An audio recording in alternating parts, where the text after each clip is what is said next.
Hello everyone, সবাই কেমন আছো? আশা করি সবাই খুব ভালো আছো, সুস্থ আছো। তো এখন বাজে রাত 8:30। মেয়েকে জাস্ট পড়িয়ে উঠলাম। আর এবার থেকে ভাবছি আর ডেলি ব্লগ দেবো না। এবার থেকে কি রান্না বান্না হলো, কুকিং চ্যানেল করব, এটাই ভাবছি।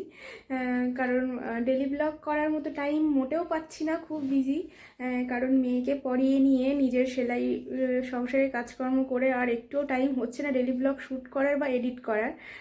তো সকালের থেকে রাত পর্যন্ত কি রান্না বান্না হয় সেগুলোই শেয়ার হবে। অ্যাকচুয়ালি রেসিপি শেয়ার করব। তো নাও চলো, আজকে রাত্রে কি রান্না হবে সেটা তোমাদের সাথে শেয়ার করি। তো সকালে সেভাবে কোনো কিছু রান্না হয়নি আজকে, শুধু ডাল সিদ্ধ আর আলু ভাতে দিয়েছিলাম। কারণ মানু পাপা আজকে বাড়ি ছিল না, খুব মর্নিংয়ে ডিউটি ছিল, তো সেই জন্য আর রান্নাবান্না সেভাবে কিছু করিনি আমি। আর রাত্রে কী রান্না হবে চলো দেখে নাও। তো এই যে পনিরগুলোকে গরম জলে জাস্ট চুপিয়ে রেখেছিলাম, এগুলোকে আস্তে আস্তে ছেঁকে নেব। পনিরগুলো ছেঁকে তুলে রাখলাম। আর কড়াইশুঁটি আছে, কড়াইশুঁটি দিয়ে আলু দিয়ে পোস্ত দিয়ে পনিরের তরকারিটা করে ফেলি। তো চলো আলু টালুগুলো কেটে নিই। তো কড়াইতে আমি অল্প লবণ দিয়ে তেলটা ভালো করে গরম করে নিয়েছি। এরপরে গরম তেলের মধ্যে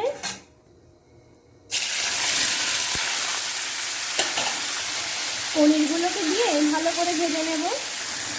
এরপরে পনিরগুলোকে এরকম হালকা করে ভেজে নিয়ে তুলে নেব। এই দেখো, পনিরের তরকারি রান্না করার জন্যে আমি আলুগুলোকে এরকম সেগুলোকে এই পনির ভাজা তেলে ফ্রাই করে নেব। এই আদাটা ছুলে ভালো করে পেস্ট করে নেব, আদা আর পোস্ত।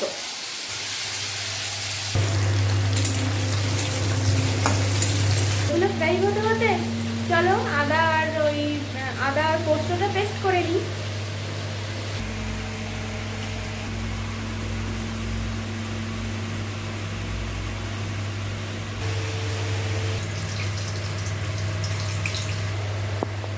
দেখো আলুগুলো কিন্তু তুলে নিয়েছি। এরপরে এই যে শুকনো লঙ্কা আর একটু কালো জিরে ফোড়ন দিয়ে নেব। আর ওইদিকে তো ভাত বসানো আছে। এই ফোড়নের মধ্যে আবার টমেটোগুলো দিয়ে দেব।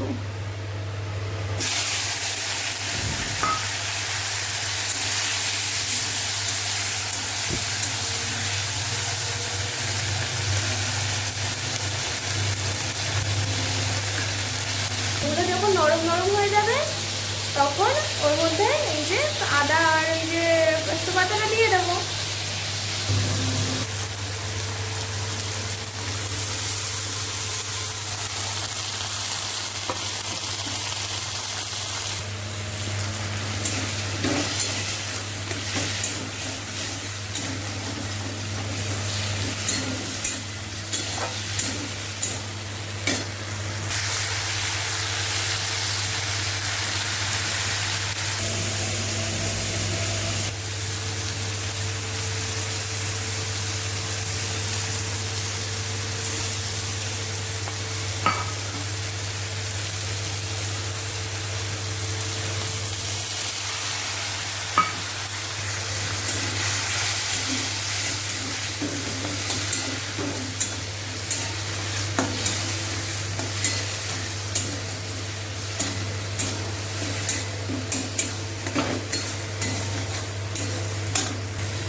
এবার আমি এর মধ্যে এইগুলো দিয়ে দিচ্ছি।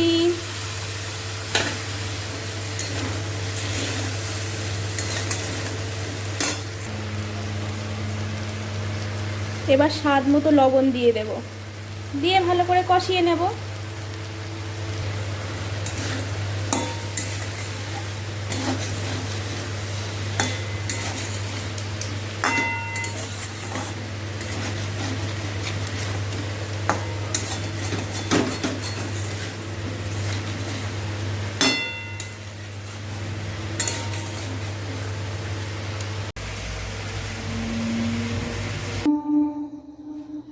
এবার দেখো ভালো করে কষিয়ে নিয়ে পরিমাণ মতো জল দিয়ে দিয়েছিলাম, বেশ অল্প পরিমাণেই জল দিয়েছিলাম, যে খুব যে বেশি তাও নয়, আবার যে খুব শুকনো শুকনো তাও।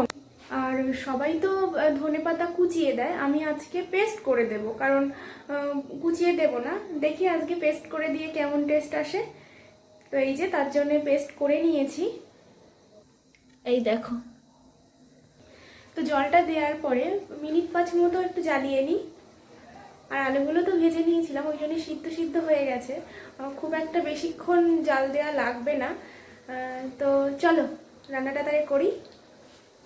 এই দেখো, এই ব্লাউজ পিসটা এখানে কেটে রেখেছি, ব্লাউজ পিসটা এখন সেলাই করতে হবে। তরকারিটাকে আমি মিনিট 5-এর জন্য ঢেকে দিয়েছি, আর যে ব্লাউজ পিসটা দেখলে ওটা এখন আমাকে সেলাই করতে হবে। তো চলো 5 মিনিটের জন্য তোমাদের কাছ থেকে বিদায় নিচ্ছি, আবার 5 মিনিট পরে আসছি। 5 মিনিট পরে চলে আসলাম, আর স্মেল তো দারুণ বেরোচ্ছে। চলো দেখা যাক কতটা কি হয়েছে তরকারিটা।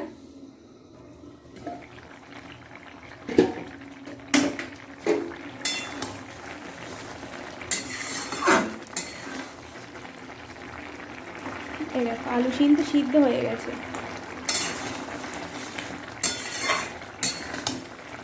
ওই তরকারির মধ্যে সামান্য একটু চিনি অ্যাড করব।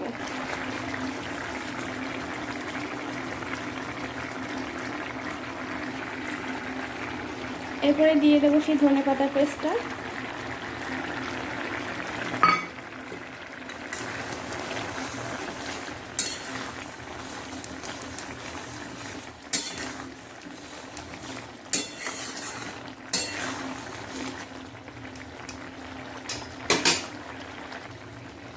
তো আমার রান্না কিন্তু মোটামুটি কমপ্লিট। এবার শুধু একটাই কাজ, সেটা হচ্ছে গ্যাসটাকে অফ করে দেয়া।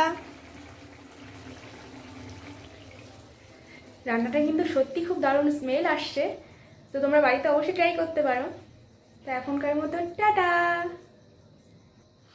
সবাই ভালো থেকো, সুস্থ থেকো, আর সবাইকে এতক্ষণ আমার সঙ্গে থাকার জন্য অসংখ্য ধন্যবাদ। Good night.